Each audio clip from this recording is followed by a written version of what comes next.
पाकिस्तान की military establishment को ये कितना पसंद है कि पाकिस्तान तहरीक इंसाफ के अंदर इख्तलाफात पैदा हो, खास तौर पे उस मौके पर जब एहतजाज का ऐलान किया गया। अब देखिए कितने 5 दिन गुजर गए, तो ये बाकी दिन भी गुजर जाएंगे। ये 50-55 दिनों की कोई हैसियत नहीं है। 27 सितंबर को आना ही आना है, वो तारीख हर हाल में आएगी, आप जो मर्जी कर लेंगे। हाँ, अगर उससे पहले क़यामत आ जाती है तो नहीं आएगी, अदरवाइज वो तारीख आनी ही आनी है। तो उस तारीख को सबको फेस भी करना पड़ेगा, सबको अपनी कारकर्दगी भी दिखानी पड़ेगी। तो उसकी तैयारियां करना ज्यादा जरूरी है, बजाय इसके कि उससे पहले लड़ाइयां की जाएं। अब मीडिया भी लड़वाने की कोशिश कर रहा है, लेकिन समझदारी ये है कि पाकिस्तान तहरीक इंसाफ के कुछ हलकों ने यह समझा कि लोगों को इकट्ठा किया जाए और लड़ाई जो है उससे गुरेज किया जाए। नाजरीन, जो बात सुहेल अफरीदी ने की थी ना सेक्टर कमांडर वाली, ये एक मौका मिला है सुहेल अफरीदी को और पाकिस्तान तहरीक इंसाफ को, तहरीक तहफ़्फ़ुज़ आईन पाकिस्तान को, इवन फजलुर रहमान को, तमाम लोगों को ये मौका मिला है कि ये पाकिस्तान की मिलिट्री एस्टेब्लिशमेंट को यहां से पीछे हटाएं।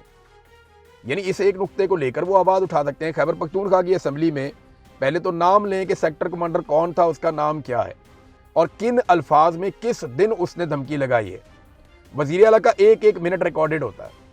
वजीर आला ये बता सकते हैं कि इस दिन इतने बजे इस जगह पे ये वाले सेक्टर कमांडर ने, ये इसका नाम है, ये इसका रैंक है, इसने मुझे धमकी लगाई थी और इन अल्फाज में धमकी लगाई थी।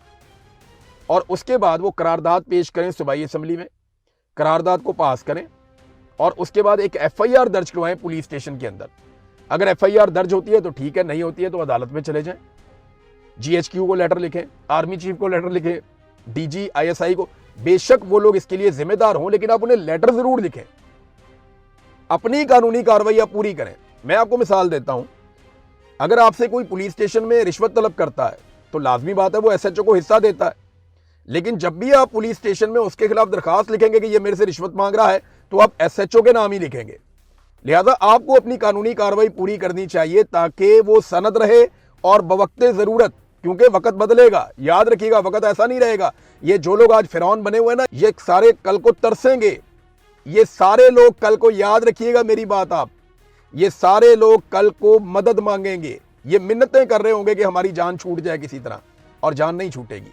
जितना जुल्म इन्होंने कर दिया ना, हर जालिम के लिए बड़ा दर्दनाक अजाब है और ये अल्लाह रब्बुल इज्जत ने फरमाया। अब देखना इनके साथ होगा क्या।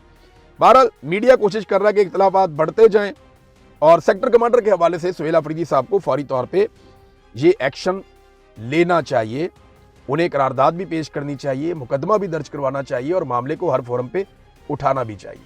देखें ना, अभी ये लतीफ़ खोसा साहब ने भी एक स्टेटमेंट दे दिया नदीम मलिक साहब के प्रोग्राम में और बड़ा खुलकर उन्होंने कहा कि हर जिले पर sector commander, colonel, major, brigadier, ये फौजी अफसर बैठे हुए हैं, ये वहाँ फॉर्म 47 बनाते हैं, इनका क्या काम है? चादर और चार दीवारी का तकद्दुस पामाल करते हैं, इनका क्या काम है? अब कैटेगोरिकली लोग बोलना शुरू हो गए। पहले लोग बोलने से डरते थे, बात नहीं करते थे, अब लोगों ने खुलकर बात करना शुरू कर दी है। ये एक अच्छा साइन है। नाजरीन, अब ये तो हो गई पाकिस्तान तहरीक इंसाफ की पॉलिटिक्स, इस पे हम बात करते रहेंगे। कश्मीर में आज 4 सीटों के ऊपर इलेक्शन हो रहा है और यहाँ गार्डियन के अंदर बरतानिया में खबर छपती है कि मोहम्मद अख्तर नामी एक बरतानवी शहरी है जिन्हें गोली मारकर सिक्योरिटी फोर्सेज ने कश्मीर में शहीद कर दिया। उसके अलावा कुछ बरतानवी शहरी जो हैं वो गिरफ्तार भी हैं और उन्हें 2-2 महीने से गिरफ्तार किया हुआ है। अब ये बड़ा संजीदा इशू है, बरतानिया इसको किसी और तरह देखता है। जो बरतानिया की गवर्नमेंट है वो बार बार इसमें राब्ता भी करती है। तो पाकिस्तान जो कुछ कर रहा है आज़ाद कश्मीर में, ये पाकिस्तान के क्रेडिट में ये बात नहीं जा रही। ये फ्यूचर के अंदर प्रॉब्लम क्रिएट करेगी और आपके लिए मसाइल बढ़ेंगे।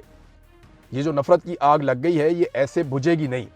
बहुत सारे ऐसे लोग पैदा हो गए हैं जो कल तक पाकिस्तान के नारे लगाते थे, कल तक भारत के खिलाफ जाके नारे लगाते थे। आज वो भारत के खिलाफ एहतजाज नहीं कर रहे, वो पाकिस्तान की सरकार के खिलाफ एहतजाज कर रहे हैं और ये पाकिस्तान की मिलिट्री एस्टेब्लिशमेंट की घटिया और नाकस पॉलिसियों की वजह से हो रहा है।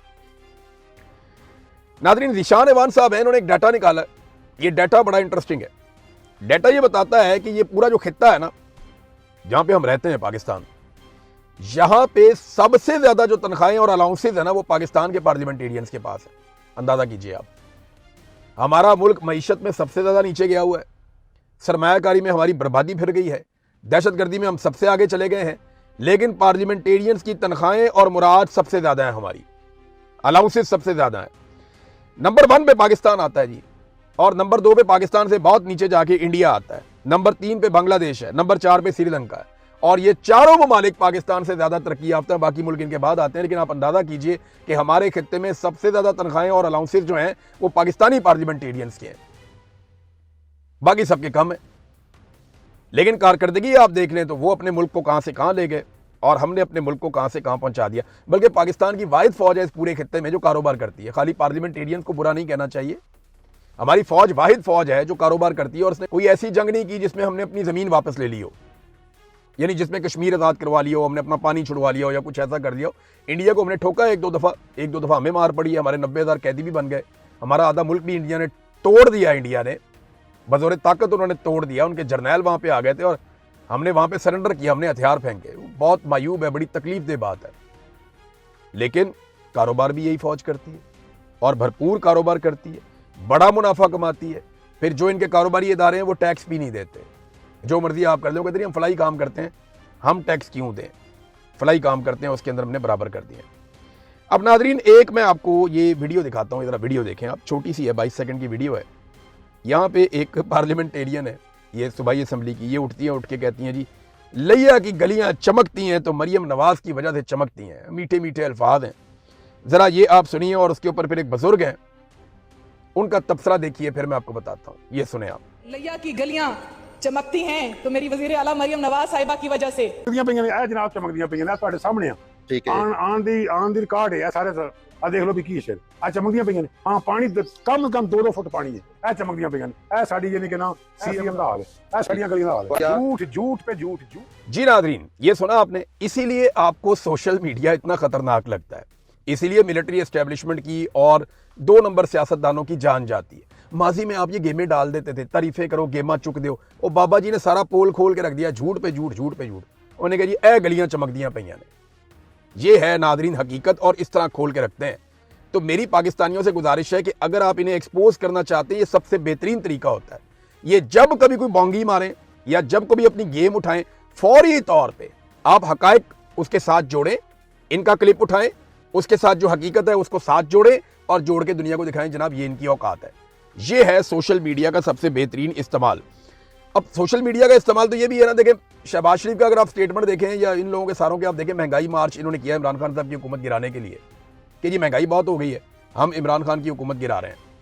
कोई एक चीज़ इमरान खान की हुकूमत गिरने के बाद किसी एक दिन भी इमरान खान के दौर से सस्ती हुई हो तो आप मुझे बता दें, चैलेंज है। कोई एक चीज़ जो ज़्यादातर हम पाकिस्तानी इस्तेमाल करते हैं, मेन चीज़ों में से पेट्रोल कर लें, बिजली कर लें, गैस कर लें, आटा कर लें, गंदम कर लें, आप दालें कर लें, चावल कर लें, चीनी कर लें, कुछ भी चीज़ उठा लें आप, कोई एक चीज़ आप बताएं कि इमरान खान साहब की हुकूमत ख़त्म होने के बाद, रजीम चेंज ऑपरेशन के बाद एक दिन भी इमरान खान के दौर से सस्ती हुई हो, कोई एक चीज़ बता दें। यानी ये जो नया डाटा है ना, इसके मुताबिक पेट्रोल की जो असल कीमत है ना, उससे 140 रुपये सिर्फ पेट्रोल के ऊपर इजाफी वसूल किए जा रहे हैं। ये हालात हैं नाजरीन इनके, और इन्होंने पाकिस्तान के कर दिए। अब तक के लिए इतने, अपना ख्याल रखिएगा, अपने चैनल का भी। अल्लाह हाफ़िज़।